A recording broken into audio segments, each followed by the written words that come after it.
काल के प्रवाह में भटकता हुआ वो उत्कच आज भगवत प्रेरणा से उसके मन में संकल्प जग गया और कंस से कहा तुम निश्चिंत हो जाओ, मैं उसे निश्चित मार दूंगा, आप जानते हैं मैं कितना बलवान हूं। कंस ने उत्कच से कहा कि तुम हमारे मित्र हो, मुझे यही आशा थी। उत्कच से कि तुम हमारे मित्र हो, हमारे अंदर यही आशा थी कि तुम हमारे काम आओगे। उत्कच हंसता हुआ और आतंक फैलाने का संकल्प करके वहां से चला। वो मन में निश्चय कर रहा था कि कैसे मारूं, कैसे लालन को मारूं, कैसे लालजू को मारूं, और ऐसा कौन मारी है ताको मोई कहे सो आई, वाको मारी अपन पो राखे सूर ब्रज सो जाए। और कंस तो इसी फिराक में रहता कि कोई भी मारे उस बालक को। आज्ञा दे दी, मानो प्रज्वलित अग्नि में आहुति पड़ गई हो। जब कंस ने आज्ञा दी तो पूर्ण वो बल से युक्त होकर के चला। अब श्राप था, कोई शरीर धारण नहीं कर सकता, क्यों कोई शरीर धारण करे, वायु रूप है। अब उसके मन में आया कि किस तरह से मारे हम, ऐसा कौन सा उपाय करे कि उस बालक को हम मारें, क्योंकि शरीर धारण नहीं कर सकता। बिना उनके चरण लगे सांप से मुक्त होगा नहीं, लालजू का चरण लगे तभी वो सांप से मुक्त होगा। बाबा ने ब्राह्मणों को निमंत्रण भेजा था कि आज नंद नंदन का जन्म नक्षत्र है और नंद नंदन का स्वस्ति वाचन करने के लिए सब ब्राह्मण आवे। ब्रजेंद्र गृहिणी उत्सव व्यवस्था में लगी हुई थी, क्योंकि ब्राह्मण आएंगे, पुत्र का अभिषेक होगा, खूब ब्राह्मणों को भोजन पवाया जाएगा, गोप बंधु बांधवों की गोष्ठी होगी, सबका सत्कार होगा। रोहिणी जी भी व्यवस्था में लगी हुई थी। नंदरानी का मन तो बार बार अपने पुत्र की तरफ ही जाता और वो देख लेती, इसलिए अगर एक वस्तु को एक बार देखती तो दो बार लाला को देखती। मान लो कुछ वस्तु रखनी तो एक बार देखा, दो बार देखा, लाला ठीक है, अपार प्यार है।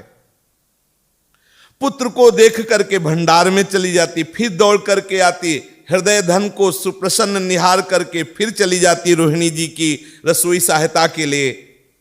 यशोदा नंदन की रक्षा पर धात्रियां लगी हुई थी, सैया के चारों ओर घेरे हुए धायमां दासियां। नंद नंदन ऊपर की ओर पैर करके खूब किलक रहे थे और दासियां गीत गा करके झुनझुने बजा करके उनको सुख पहुंचा रही थी। किलकते हुए नंद नंदन दाहिनी करवट ली। अब तो जितनी दासियां थी हर्ष से आनंदित होकर कहा लाला ने आज करवट लिया। करवट बदलने का भी उत्सव मनाया गया, बड़ों के ऐसे होते हैं। लाला ने अपने आप करवट, पहली बार, न जाने कितने को ढंगा चुके पहली बार करवट ली, दासियों ने देखा भाई छोटे से लाला, आज गोविंद ने पहली बार करवट ली। नंद कुमार ने करवट स्वयं ले ली, धात्रियों ने ऐसा आवाज की, सबके हृदय में आनंद सागर उमड़ा। धात्रियां हर्ष की तुमुल ध्वनि से प्रांगण को निनादती हुई नाचने लगी। ब्रजरानी के पास कुछ दासियां दौड़कर गईं और संवाद सुनाया। नंद रानी का रोम रोमान, अच्छा लाला ने स्वयं करवट ले ली? बोले हाँ स्वयं करवट ली। दौड़ करके आई, पुत्र को हृदय से लगाया, मुख चुंबन किया और आनंद समुद्र में डूब रही, भाव की तरंगों में बह रही हैं। ये समाचार बाबा को भी पहुंचा। वो तो अंतर हृदय से इतने आनंद मगन हुए पूछो मत। औत्थानिक उत्सव, करवट बदलने का उत्सव, बाबा ने ऐलान कर समस्त ब्रजवासियों को बुलाओ, भंडारा चक्क पवाओ, ब्राह्मणों को दक्षिणा, आज मेरे लाला ने करवट बदला है। शयनम पार्श्वे नोपपीडम शयानममुम सुकुमार कुमारा पीड मकस्माद्विलोक्य तदवृत्ते धात्रीभिर्मात्रे निवेदित मात्रे। सब धात्रियां कह रही हैं हम सब पार्श्व में विराजमान थी, हमने देखा बिना प्रयास के नंद नंदन ने करवट ली। बाबा बड़ा भारी उत्सव किया जाए, अब उत्सव हो रहा है। शंख ध्वनि होने लगी, भेरी वेणु वीणा मृदंग बाजे बजने लगे, मंगल गान करती हुई ब्रजांगनाएं एकत्रित होने लगी, धान्य दूर्वा हरिद्रा चंदनादि मांगलिक द्रव्य हाथ में लिए गोपों का दल उमड़ पड़ा। वेदज्ञ ब्राह्मण आ पहुंचे। ब्रजेंद्र ने ब्राह्मणों का चरण प्रक्षालन करके चरणामृत पान किया। प्रचुर अन्न राशि ब्राह्मणों की दी, सुंदर सुंदर वस्त्र, बहुमूल्य रत्नाभूषण, मणिमालाएं, और ब्राह्मणों को उनके इच्छानुसार गौएं दान की। लाला ने करवट बदली, करवट बदलने का उत्सव। पूजा जब संपन्न हुई तो इधर गीत गाती हुई ब्रजवासिनी गोपियां घेरे हुए हैं, यशोदा मैया सबके बीच में लाला का स्नान करा रही है। नील करेवल की कांति श्री लालजू की, और हल्दी तेल से उपटन कर रही है। बीच बीच में जल पड़ने पर लाला ऐसे जैसे छोटा बच्चा ले, प्रभु वो ऐसे ही आनंद दे रहे हैं। सुकोमल आंचल से मैया लाला के अंग पोंछती है, फिर गोद में लिटा करके गोरोचन का तिलक लगाती हैं, फिर अपनी अनामिका अंगुली को अच्छे से पोंछ करके उस पे काजल पोंछ करके, कुछ और न लगा हो, और काजल लेकर के लाला के नील कमल जैसे बड़े बड़े नेत्रों में अंजन लगाती हैं। फिर अंजन लगा करके कपोल में बिंदु रख देती, काजल नजर न लगे। मैया लोग नहीं लगा देती, नजर न लगे। यशोदानंदन जब आंख में काजल लगाती है मैया तो रोने लगते हैं। मैया निहार करके प्रयास करती है कि इनका रोना बंद होने, काजल सब बह जाएगा। तो रोना बंद करने का एक उपाय था, अपना दुग्ध उनके मुख में दे दिया, लालजू के मुख में, और बार बार पुचकारने लगी। नील कांति मणि श्री अंग की कांति प्रकाशित हो रही है, और मीठा मीठा दुग्ध पान करते जा रहे हैं, और धीरे धीरे नींद आने लगी। बाल गोविंद है।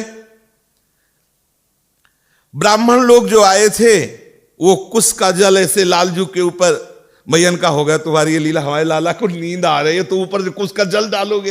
हाँ हो गया। मैया ने देखा कि नेत्रों में धीरे धीरे नींद का संचार हो रहा है।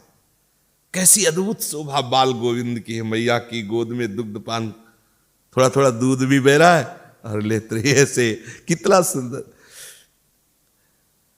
और दोनों छोटे छोटे हाथों से जननी का स्तन पकड़े हुए हैं, शिथिल अवश होते जा रहे हैं।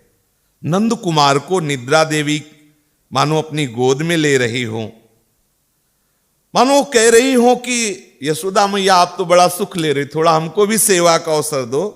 श्री नायक उत्थानिक मंगलेस्मिन् प्राप्ता समग्रा अपि गोपवध्वा ग्राह्यम सुखम तन्न कथम मयेति निद्रासनैरी सदृशम किमागात। सबको सुख दे रहे प्रभु, जो ब्रजवासी ब्रजवासिनी यशोदा मैया मेरे को भी सुख दे, इसलिए निद्रा देवी मानो लालजू को अपनी गोद में ले लिए। वहीं आंगन में एक बहुत बड़ा छकड़ा था, बहुत बड़ा छकड़ा था, जिसमें बहुत से माट और बहुत सी सामग्रियां रखी हुई थी, और उसको बहुत सुंदर सजाया भी गया था। ऐसे थोड़ी था नंद बाबा के आंगन में कोई पुराना ऐसे कबाड़ पड़ा हो छकड़ा, बहुत सुंदर सजा हुआ छकड़ा था।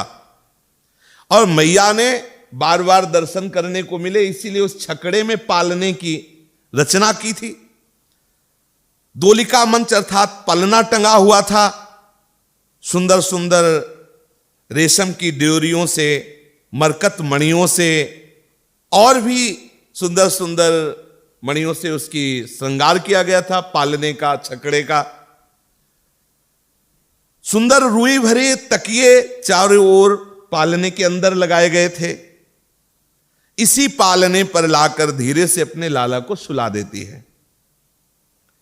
जब देखा कि लाला अच्छे से सो रहा है तो जो ब्रजवासी बालक थे उनको बुलाया और कहा देखो आज बहुत भीड़ है, क्योंकि लाला ने करवट बदला है, उत्सव के लिए सब आए हुए, तुम सब, अब वहां सैकड़ों होंगे, तुम सब घेर कर खड़े रहो और लाला शयन कर रहा है, अगर जगे रोए तो तुरंत हमें बुलाना।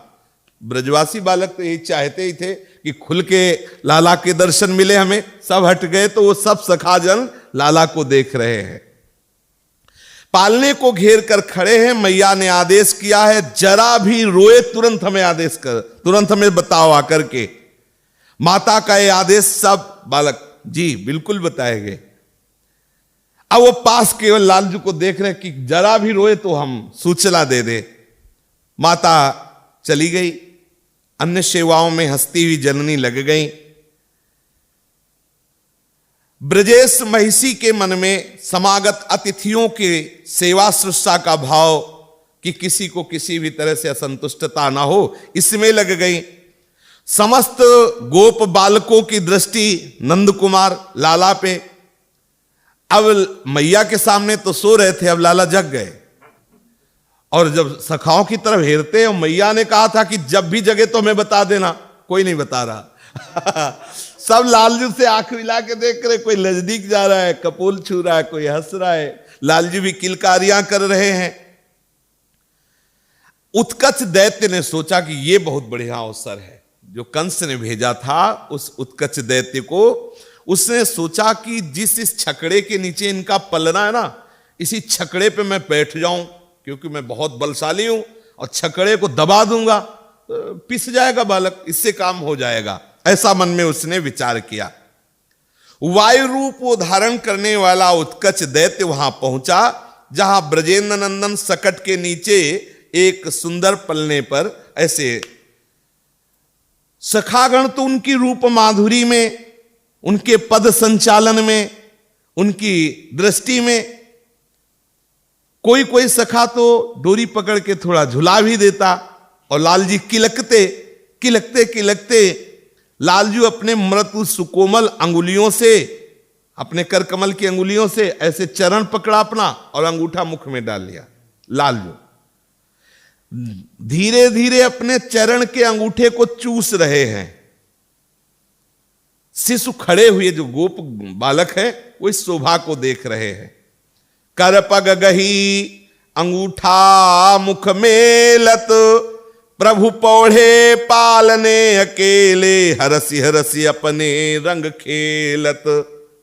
अपने छोटे छोटे करकमल की अंगुलियों से अपने श्री चरण का, दाहिने चरण का अंगूठा पकड़कर अपने मुख में और उसे धीरे धीरे पी रहे बाल गोविंद, और सब सखा दर्शन कर रहे हैं। मानो आज लालजी के हृदय में इच्छा हुई कि चरण धोवन से बहुत सब आनंदित होते, तो क्या है इस अंगूठे में हम भी देखे, तो आप भी पी करके रसास्वादन कर रहे। जे चरणारविंद श्री भूषण, उरते ने कुनटारती, देखो धोखा रस चरणन में, मुख में लत कर आरती। जे चरणारविंद श्री भूषण, उरते ने कुनटारती, देखो धोखा रस चरणन में, मुख में लत करी आरती। जा चरणारविंद के रस को सुरमुनि करत विषाद, सो रस है मोहू को दुर्लभ, ताते लेत है स्वाद। जा चरणारविंद के रस को सुरमुनि करत विषाद, सो रस है मोहू को दुर्लभ, ताते लेत स्वाद। जिन चरणों को सदैव लक्ष्मी जी अपने हृदय में धारण करती हैं, बड़े बड़े महापुरुष जन, प्रेमी महाभागवत जन, जिन चरणों की रस माधुरी में डूबे रहते हैं, जो चरणामृत महादेव जी अपने माथे पे धारण करते हैं, तो आज प्रभु सोच रहे हैं अवसर है, देखो इन चरणों में क्या स्वाद है। तो स्वयं प्रभु अपने श्री चरण का अंगूठा मुख में, वो ऐसा दर्शन श्री मार्कंडेय जी को भी हुआ था। करारविंदेन पदारविंदम मुखारविंदे विनिवेशयंतम, वटस्य पत्रस्य पुटे शयानम, बालम मुकुंदम मनसा स्मरण। बड़ा महामहिमा में स्वरूप है प्रभु का। तो प्रभु तो ऐसे आनंद ले रहे हैं पालने में, अपने अंगूठे, श्री चरण के अंगूठे को पी रहे हैं। और इस राक्षस ने देखा, उत्कच ने, कि बढ़िया अवसर है, पर उसने देखा इतना नाजुक, इतना कोमल बच्चा। सपूतना पोथ कोयम, पोतो विसंकट सकटा धस्ता दास्ते, साक्षान मृत्युम विधातुम तु न कोपि जंतु रमुष्य शक्यतीति लक्ष्यते। इसने पुतला को मारा, इसने सीधे बेचारा दूध तो पी नहीं पा रहा है, इसलिए पुतला को मारा। इसके लिए परेशान है कंस। अच्छा, तो अभी मैं समस्या का समाधान करता हूं। सकट के ऊपर बैठ जाऊंगा और सकट नीचे गिरेगा, इसे चकनाचूर कर देगा। उसको क्या पता था कि जो देखने में छोटा लगता है लेकिन है बहुत बलवान, है बहुत महिमा से युक्त। आसुरी माया का विस्तार करके अलक्षित रूप से उस सकट में वो आकर के बैठ गया। अपने विशाल शरीर भार से सकट को धीरे धीरे दबाने लगा। सकट का चक्र का पहिया पृथ्वी में धंसने लगा। पृष्ठदेश चिपक जाएगा जब पहिया धंस जाएंगे, और लाला का उसी में पालना है तो पिस जाएंगे, ऐसी भावना। अब ब्रजेंद्र नंदन को एकाकी किलकते खेलते हुए सखा जो देख रहे थे, तो किसी के मन में ये स्मृति ही नहीं रह गई कि मैं बताऊं जाके मैया को कि लाला जग गया है। और मैया सोच रही कि सखागण तो आसपास है ही, लाला आनंद में शयन कर रहा है और सबके आवा भगत में लगी है। यशोदा नंदन ने देखा कि ये दैत्य जो है अपनी चाल चल रहा है, इसकी चाल पूरी ना होने पावे, तो रोने की लीला शुरू की। मुख से चरण छोड़ा और चरण चलाना शुरू किया, जैसे बच्चा दूध पीने के लिए रो रहा हो। अब कुमार रो रहा है, लेकिन ब्रजवासी गोपों को सुध नहीं कि मां को बता दें, वो तो आनंद ले रहे हैं दर्शन प्रभु की चेष्टाओं पर, परमानंद की अनुभूति में वो सब डूबे हुए सखा है। उत्कच ने शीघ्रता की बच्चा रो रहा है, हो सकता है बुजुर्ग लोग ना आ जाए, शिशु का क्रंदन सुनकर जननी एवं नंद गोपादि ना आ जाए। वो महान भार डाला, चरचर भयानक शब्द होने लगा और वो सकट कांपने लगा और धरती पर वो ऐसे मानो समा जाने की स्थिति में हो। लाल जी ने अपना बाया चरण मारा सकटे को, तो उलट के दूर गिरा जा करके। नंद नंदन का चरण पड़ते ही वो विशाल दैत्य बलवान सकटे पे जो बैठा हुआ था, सकट सहित दैत्य मर गया कचकचा के दब के उसी के नीचे। सकटा उलट गया, इतना कोमल चरण। और ये सब ब्रजवासी वाला की एकाग्रता से देख रहे हैं। अगर और कोई ना होता तो बात, ब्रजवासी बालक सब देख रहे हैं। उनका चरण उछालना, सकट पर लगना, सकट का पलट जाना।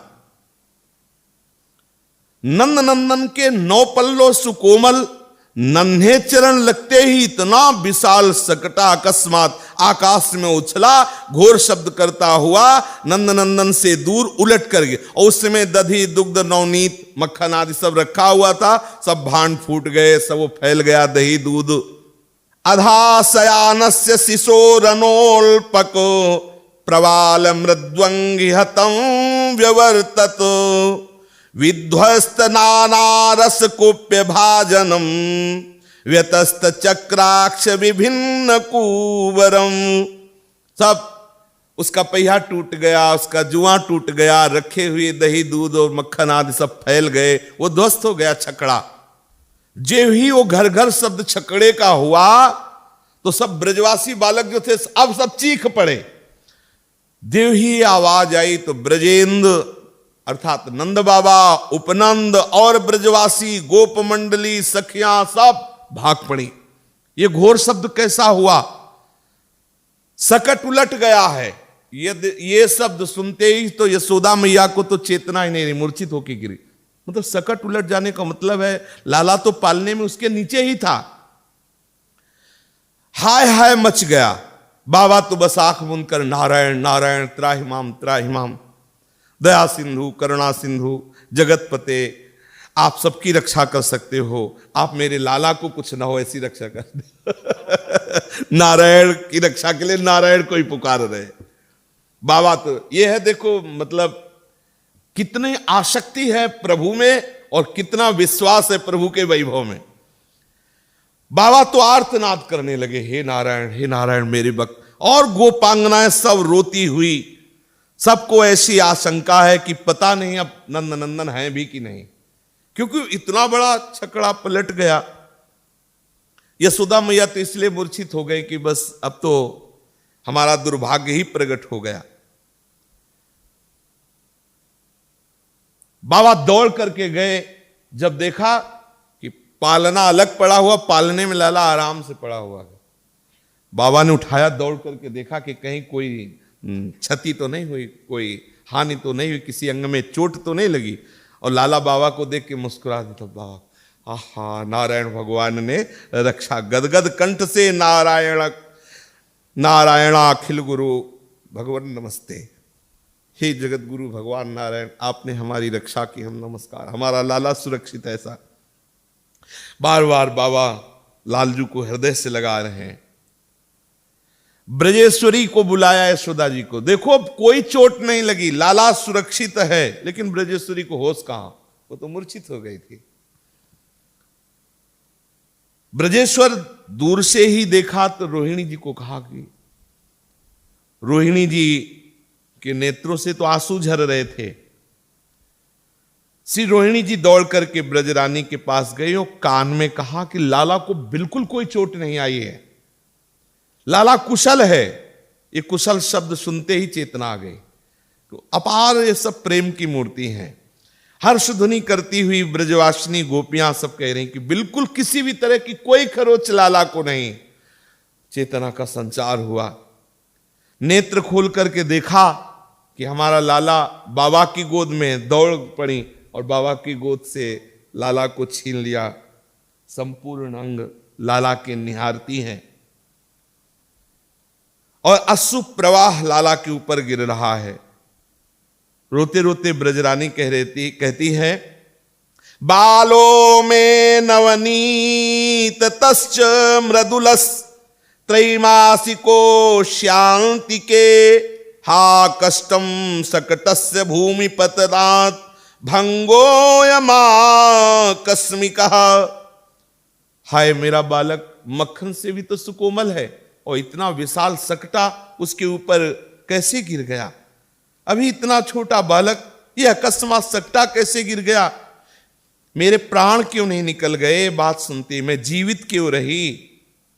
मैं वज्र से भी अधिक कठोर हूं। मैं कहलाती केवल माता हूं, मेरे में थोड़ा भी वात्सल्य नहीं, धिक्कार है मेरे मातृत्व को। यशोदा मैया कह रही हैं,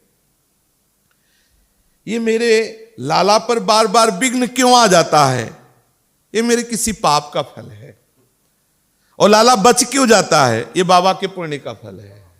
मैया कह रही मेरे लाला पे विघ्न आता है, मेरे कोई पाप का फल है। और बच क्यों जाता है, ये बाबा की नारायण भक्ति है, बाबा का कोई सुकृत है। ब्रजरानी दैन्य भाव से समस्त उपस्थित गोप गोपियों से रोते हुए कह रहे हैं कि सब आशीर्वाद दो मेरे लाला को, अब कोई विघ्न ना। अब सोचो कैसा क्षण क्षण में कोई न कोई विघ्न उपस्थित हो जाता है।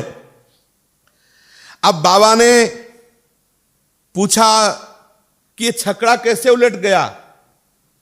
तो कुछ सखा तो हैं, बस इशारा करते हैं, बोल नहीं पा रहे क्योंकि घटना ऐसी घटी है। अब वो तो अनुमान लगाया जा रहा क्या। तो उनमें जो कुछ सयाने हैं उनसे पूछा कि क्या बात हो गई, छकड़ा कैसे पलट गया। तो कह रहे मम मम मम पापार्श्वतः श्रूयताम यदा च चरण मुमुत्थित वानयम। जैसे कोई घबराता हुआ ना बोले, ऐसे बोल रहे हैं मैंने देखा है। ये जो है ना, ऐसे बालक जैसे ले बोलते, बोले यदा चाचा चरण ममुत्थित वानयम तदा तेन स्पृष्ट मात्रो दीन इवोद वृत्तः सोयम स सकटः। मतलब जैसे भयभीत होकर बोला जाता है ना, वो मैंने देखा है। ये जो बालक है ना, इसी के पैर लगने से सकटा पलट गया है। तो ऐसे ये मैंने देखा है। ये नंदन ने अपने चरण के प्रहार से सकटा पर। पागल हो, इतना सुकुमार बाबा और सब ब्रज, इतना सुकुमार, मतलब इतना सुकुमार बालक सकटा पटे, तुम सब बाल। तो उनमें सब कह रहे हैं कि रुदतानेन पादेन क्षिप्त में तन्न संशय। बाबा हम भी कहते हैं तुम संशय मत करो, ये रोता हुआ पैर मारा इसीलिए हुआ है, सकटा इसीलिए पलटा है, इसी के पैर के प्रहार से पूरा सकटा पलट गया है। बाबा को विश्वास ही नहीं हो रहा, वो सोचते हैं असंभव असंभव, इन मृदुल शिष्य चरणों की चोट से इतनी बड़ी गाड़ी छकड़ा पलट जाए, कैसे आश्चर्य की बात है। उपनंद की आज्ञा से बड़े बड़े बलवान कई गोपों ने उस सकटा को सीधा किया, उसमें पहिए उसके जो थे वो सुधार करके रखे, अन्य सामग्रियां भी ठीक से रखी गई। ब्रजेंद्र नंदन सुरक्षित बच गए, इसलिए फिर ब्राह्मणों को बुला, ब्राह्मणों की तो चांदी थी, हाँ जहां कोई घटना बुलाओ स्वस्ति वाचन करो, भेंट लो भेंट, तो ब्राह्मणों तो तैयार ही रहते थे कि भाई कब अवसर आवे पोथी पत्रा लिया हो। हाँ, ब्राह्मणों को बुलाया गया, ब्राह्मणों ने औषधि युक्त जल से अभिषेक किया और स्वस्ति वाचन शांति पाठ किया। सर्वगुण शालिनी अतिशय पयस्वनी क्षौम वस्त्रा हेममाला पुष्पमालाओं से विभूषित अगणित गौएं ब्रजेश ने, नंद बाबा ने ब्राह्मणों को दान दी कि मेरा लाला सुरक्षित बच गया है। ब्राह्मण लोग आशीर्वाद देते हैं चिरंजीवी भव, ठाकुर जी को आशीर्वाद सुनकर के यशोदा मैया का हृदय भर आता है कि कितने करुणामय ब्राह्मण है, चिरंजीवी भव बोल। और वो देखो कितने भाग्य हैं इन ब्रजवासी ब्राह्मणों को, ठाकुर को आशीर्वाद दे रहे। मन में दृढ़ विश्वास है नंद बाबा को, वो यशोदा जी से कहते हैं कि तुम चिंता मत करो, ये जितने ब्राह्मण है ना ये सब नारायण चरणारविंद अनुरागी ब्राह्मण हैं और इनके मुख से निकला हुआ हर एक शब्द सत्य है। विप्रा मंत्र विदो युक्तास्तैर्याः प्रोक्तास तथा शिशा ता निष्फला भविष्यन्ति न कदाचि दप स्फुटम। एक भी शब्द इनका व्यर्थ नहीं जानने वाला। ये सब ब्रजवासी ब्राह्मण नारायण के भक्त हैं, तपस्या परायण हैं, ये जो आशीर्वाद देते तुम निश्चिंत हो जाओ, तुम्हारे लाला का मंगल नहीं हो सकता। विशुद्ध प्रेम परिभावित चित्त गोपों ने, गोपांगनाओं ने, यद्यपि सकट के गिरने से उत्कट दैत्य का किसी को पता ही नहीं चला किसमें ये लीला थी, बस यही था कि कैसे पलट गया। प्रभु ने उस सकट के गिराने से उस उत्कट दैत्य का उद्धार किया। उसी समय गोलोक बिहारी प्रभु के आदेश से दिव्याति दिव्य परम चिदानंदमय 100 घोड़ों से संयुक्त दिव्य विमान आया और ब्रजेंद्र नंदन के दर्शन, ब्रजेंद्र नंदन के तरफ भाव करने के कारण वो जो असुर था वो गोलोक बिहारी की गोलोक धाम को, भगवान की ऐश्वर्यमय लीला है, विमान आया, विमान पर वो सवार हुआ और वो गया। सक्टासुर की ऐसी परम गति ब्रजेंद्र नंदन की कृपा से हुई। उनकी बाल्य लीला माधुरी का जो रस लेने वाले ब्रजवासी जन, उनको तो इस बात का पता ही नहीं है और उनके लिए वो पैर पटक पटक करके रोते हुए नजर आ रहे, छोटे से बालक। ब्रजेश्वरी ने अपने लाला को कहा कि अब क्षण भर के लिए भी हम गोद से नहीं उतारेंगी, जहां उतारो कोई न कोई उपद्रव आ जाता है।